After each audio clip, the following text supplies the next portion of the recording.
Bonjour à tous, bienvenue sur une tasse de thé et ma Bible. Je vous retrouve aujourd'hui avec une Bible un peu différente, c'est une nouvelle, la Bible journal de bord. Vous avez la possibilité de prendre des notes, de faire des coloriages, etc. Donc elle est vraiment chouette. On a un peu peur de commencer au début à faire son journal dedans, de l'abîmer, etc. Si ça vous dit, je vous prendrai avec moi dans certains moments que je passe dans cette Bible pour méditer et pour exprimer aussi un peu de créativité.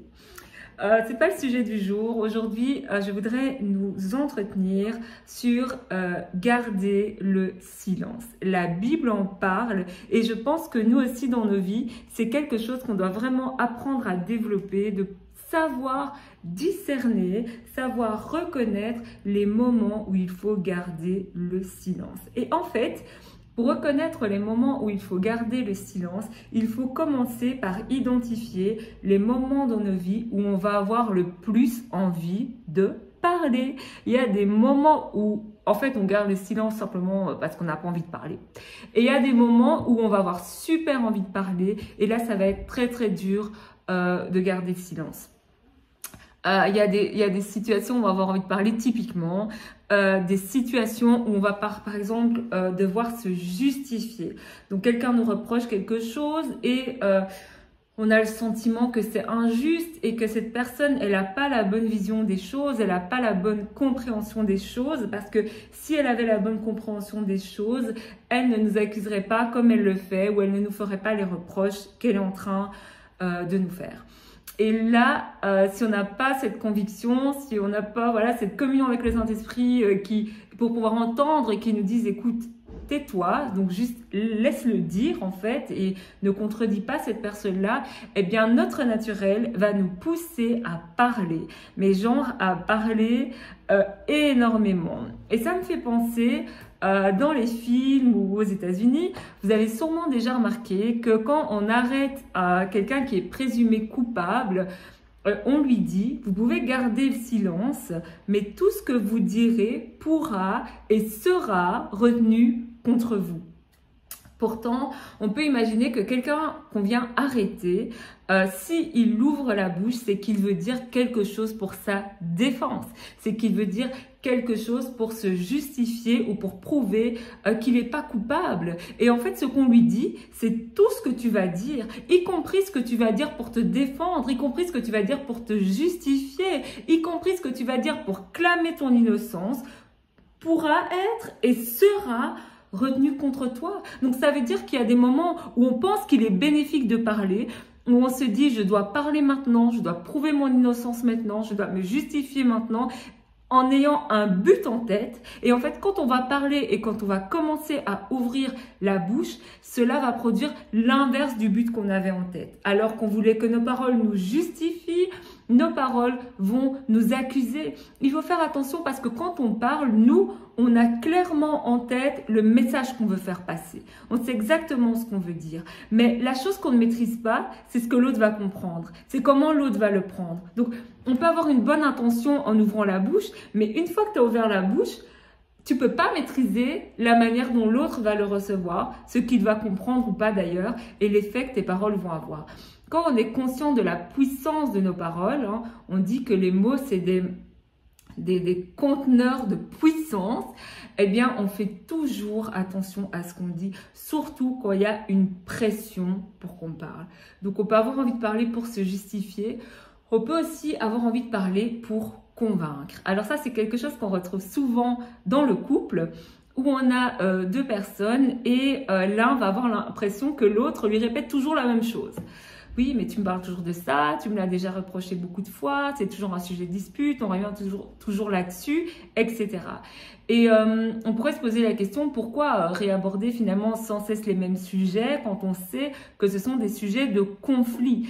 C'est-à-dire que l'autre va avoir un comportement et que ce comportement va déclencher en moi le besoin, l'envie, le désir de parler. Donc quand il ou elle fait ça, il faut que je parle, il faut que je lui dise. Et quand tu dis à la personne, tu lui as déjà dit plusieurs fois, mais ça n'a pas eu l'effet que tu voulais, Donc pourquoi est-ce que tu continues toujours à parler de ce sujet? Pourquoi est-ce que tu continues toujours à te plaindre ou à faire des reproches? La personne te répond parce que sinon ça ne changera jamais. Et ça, c'est un faux raisonnement. Parce qu'en fait, tu parles et ça ne change pas. Et toi, tu te dis, si je parle pas, ça changera pas. Et je suis pas en train de dire qu'il faut tout accepter, qu'il faut rien dire du tout. Je suis en train de dire qu'il faut discerner le moment où on parle. Parce qu'en fait, le moment où on parle, c'est aussi important que ce qu'on dit. Parce que tu peux dire la même chose au moment A et au moment B. Et au moment A, la personne, elle va pas du tout te comprendre. Elle va comprendre tout de travers. Et même quand tu lui diras... Mais écoute, t'as pas du tout compris ce que je voulais dire, c'était pas du tout ça que je voulais dire. Il risque de te dire, ah oui, mais parce que maintenant, tu assumes pas tes propos, alors tu veux pas dire que tu as dit ça, etc. Alors que peut-être si tu avais parlé au moment B, au moment opportun, tu vas dire la même chose, de la même manière, mais là, la personne, elle va recevoir ce que tu veux lui dire. C'est hyper important, je pense même c'est vital dans les relations, notamment dans la relation de couple, de pouvoir discerner est-ce que là je dois parler ou est-ce que là je dois me taire, surtout quand la situation te met une pression pour parler. En fait, c'est pas une règle en soi, mais quand la situation met une pression pour parler, c'est souvent le moment de se taire.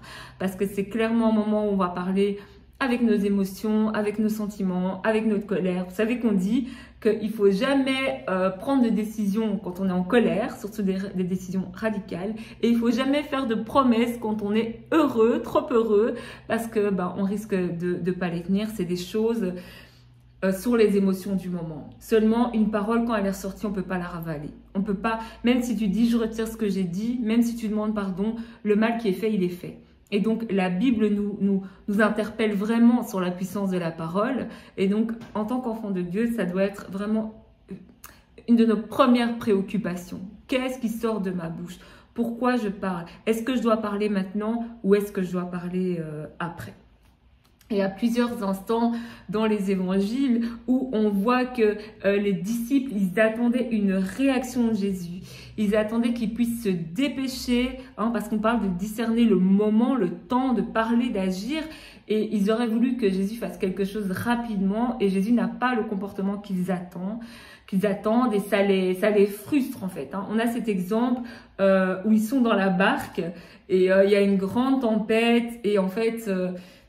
il voudrait que Jésus fasse quelque chose, il voudrait qu'il puisse être agité comme eux, ils le sont, mais il se trouve que Jésus est en train de dormir. Et alors qu'on dirait que Jésus est en décalage avec ce qui est en train de se passer, que sa réaction, que son attitude est en décalage, c'est en réalité lui qui est sur la bonne ligne du temps et les autres qui sont dans une position d'incrédulité. Le fait de parler au mauvais moment, dans le mauvais timing, ça va souvent être un signe d'une incrédulité ou d'un manque de foi parce qu'on a l'impression qu'on doit résoudre les choses nous-mêmes et que si on ne parle pas ou si on ne fait rien, simplement il ne va rien se passer. Donc on prend sur nous une responsabilité qu'en fait on n'a pas du tout. Il y a d'autres moments où l'Éternel va demander à son peuple de garder le silence. C'est par exemple à la prise de Jéricho. Et donc là, on est dans une idée de conquête, de bataille.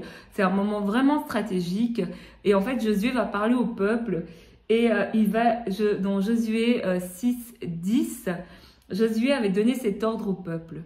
Vous ne crierez point, vous ne ferez point entendre votre voix, et il ne sortira pas un mot de votre bouche, jusqu'au jour où je vous dirai, poussez des cris, et alors vous pousserez des cris. On voit que le silence, quand on dit « il ne sortira pas un mot de votre bouche », le silence fait partie de la stratégie. Mais par contre, quand c'est le moment de la conquête, quand c'est le moment de crier et de conquérir, alors là, il faut crier, il faut ouvrir la bouche, il faut faire sortir ce son, mais qui ne doit pas sortir à l'avance, qui doit sortir au temps T, à l'instant T, et pas avant. C'est comme quand on a des projets, il y a quelque chose qui est en train de se passer, tout, il y a un temps pour le dire, il y a un temps pour en parler. C'est pas en avance, ça ne doit pas être quelque chose de prématuré. Et un autre verset où les enfants d'Israël, ils ont quitté le pays d'Égypte et voilà, il y a les Égyptiens qui les poursuivent, etc. C'est dans Exode au chapitre 14 Et alors au verset 13, Moïse répond au peuple, ne craignez rien, restez en place et regardez la délivrance que l'Éternel va vous accorder en ce jour. Car les Égyptiens que vous voyez aujourd'hui, vous ne les verrez plus jamais. Verset 14, l'Éternel combattra pour vous et vous gardez le silence.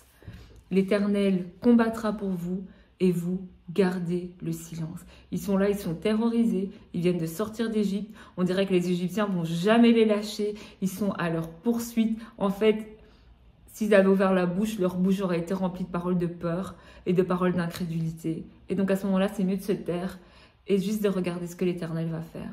Si tu as une situation dans ta vie en ce moment qui veut te faire parler, qui veut te faire dire certaines paroles, je veux t'encourager à garder le silence, à savoir que l'Éternel combattra pour toi et que toi, tout ce que tu as à faire, c'est à regarder et à voir la délivrance qu'il t'accorde en ce jour. Sois béni.